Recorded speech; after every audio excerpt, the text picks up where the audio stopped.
Hello ladies and gentlemen, welcome to the Hankrum Gaming channel. Today I will be discussing the Diablo Immortal debacle. The whole thing started at the end of BlizzCon when they announced Diablo Immortal, which is going to be on mobile only exclusive, which is strange because Diablo was not an exclusive. Diablo 3 was not an exclusive, definitely, for either the PC or the consoles. It is probably one of the most accessible games in the last 2 years. One of the most accessible games in the last 2 years.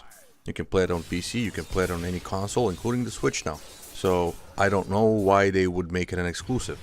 It seems that a lot of people are misunderstanding the outrage over it being on mobile with misogyny for some odd reason, because, well, we have to, I don't know, I can't explain it. It's just stupidity on its own. It's just stupid. It's a stupid statement to make. Nobody said anything about women playing Diablo. In fact, some of the MVPs on the forums who are female, as far as I know, seem to be just as upset as the rest of the fans that is going to be a phone exclusive. Now, reading through the complaints online, it seems that a lot of people are upset about it being on phones because, well, you play games on your phone when you're in the toilet, and Diablo 3 doesn't belong in the toilet. Diablo, period, doesn't belong in the toilet yet. But it looks like Activision-Blizzard wants their games to be played in the toilet. Let's face it, we all know this is true. You play your games on your phone when you're sitting on the crapper or when you're on the subway and or on any train, and you just have to kill time while the train moves, or you wait for something, or at the doctor's office. You don't play your phone games because you like to play on your phone. No, you play on your phone because you have nothing better to do, like read Facebook. That's actually stopping playing games on the phone. That's what's confusing about it. Why would you want to put your game on that type of platform? It doesn't make sense. Okay, I've crapped on the platform itself for long enough, but first off, if you're a Diablo fan, you want to play it. It's not that people don't want to play it.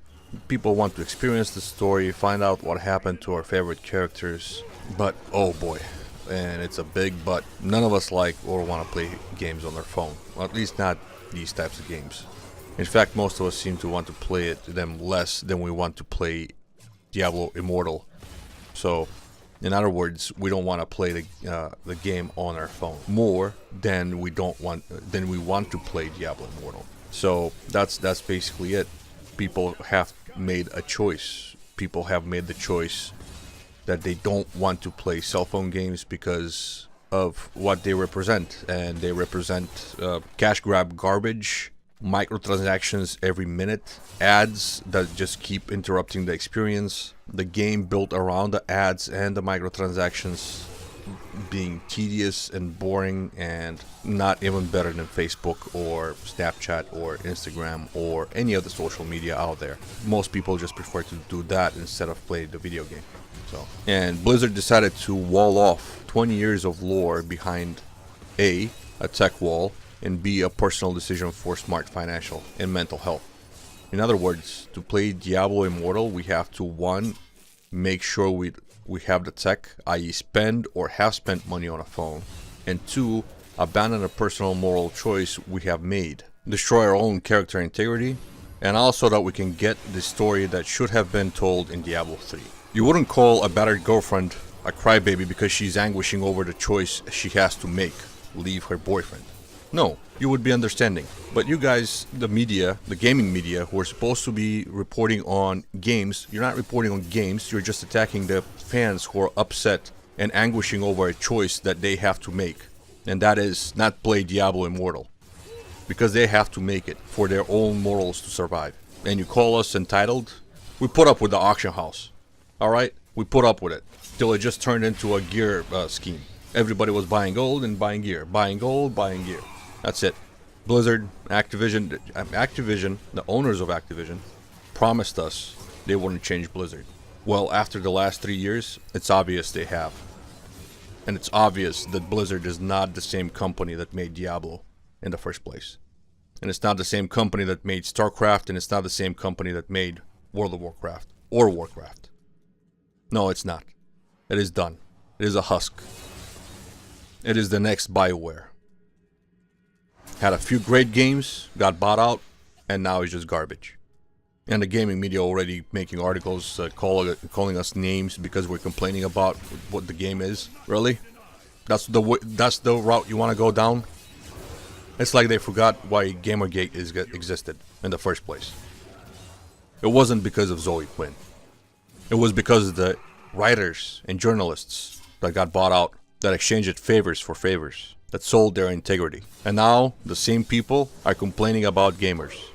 Same kind of people. Maybe not the same names, but the exact same kind of people. Do you really want to bring down that wrath on you again? How many publications do you think will survive another shock? Because that's what you're doing. You're calling names. You're standing up for companies that are going to make their money no matter what. NetEase is making them. They're going to have microtransactions. They're going to sell it in China as well. They're going to make their money. No problem. Not at all. This is the Chinese government we're talking about. They're not a private company. Private companies don't exist in China. They say they exist, but that's kind of just a public facade. Socialism doesn't like public property, or private property, I should say. This is it. This is the choice you have made. You've gone down the wrong path of hate, vitriol. You're insulting people who are reading your website. You're done. You are done. It's a sad, sad ending. You call yourself a journalist. You obviously had hopes and dreams when you were going to school for journalism, right? Is this what you wanted? Call people names on the internet? That's what you've become? Without reason, making this about men versus women. Idiots. All of you. Idiots. The following people are deserving of the hate that Blizzard is going to get. But please don't contact them, don't harass them. It's not going to accomplish anything. Just remember their names, and the next time they move to a different company, just remember what they did here. And just make up your own mind. There's no reason to send them anything. They're making hundreds of millions a year. There's no reason they're going to stop making hundreds of millions a year just because somebody said something to them. No, you're just going to get reported to the police, or you're just going to be harassing some secretary in an office who has nothing to do with this whatsoever. Yeah, they don't even open their own mail, so don't bother. But I will name them and shame them because they deserve to be named and shamed. Not the worker ants or the worker bees who went up on stage and made an ass of themselves for a little bit more money, maybe. So, here are the names. Hendrik Hartong III, Director, Activision-Blizzard. Brian Kelly, Chairman of the Board, Activision-Blizzard. Bobby Kotick, Activision-Blizzard, Director, Chief Executive Officer. Barry Mayer, Director, Activision-Blizzard. Robert Morgado, Director, Activision-Blizzard. Peter Nolan, Director, Activision-Blizzard. Casey Wisserman, Director, Activision-Blizzard. Elaine Wynn, Director, Activision-Blizzard. There are some others. Roberta Bowers, Robert Corti, Brian Kelly, Hendrik Hartog III is named above. Bobby Kotick, Barry Mayer, Robert Morgado, Peter Nolan, Casey Wasserman, Elaine Wynn, and their chairpersons. Those are all public from the www.activisionblizzard.com/board of directors. I will have the link at the bottom. Those are the people you should be mad at, not at the worker bees. I know I didn't address the fact that NetEase has already made similar games to this, and this is basically a reskin of their old games, but it has been addressed many times, and this video was getting a little bit long anyway. Thank you for watching Hankrum Gaming, and I hope to see you next time with better news. Thank you.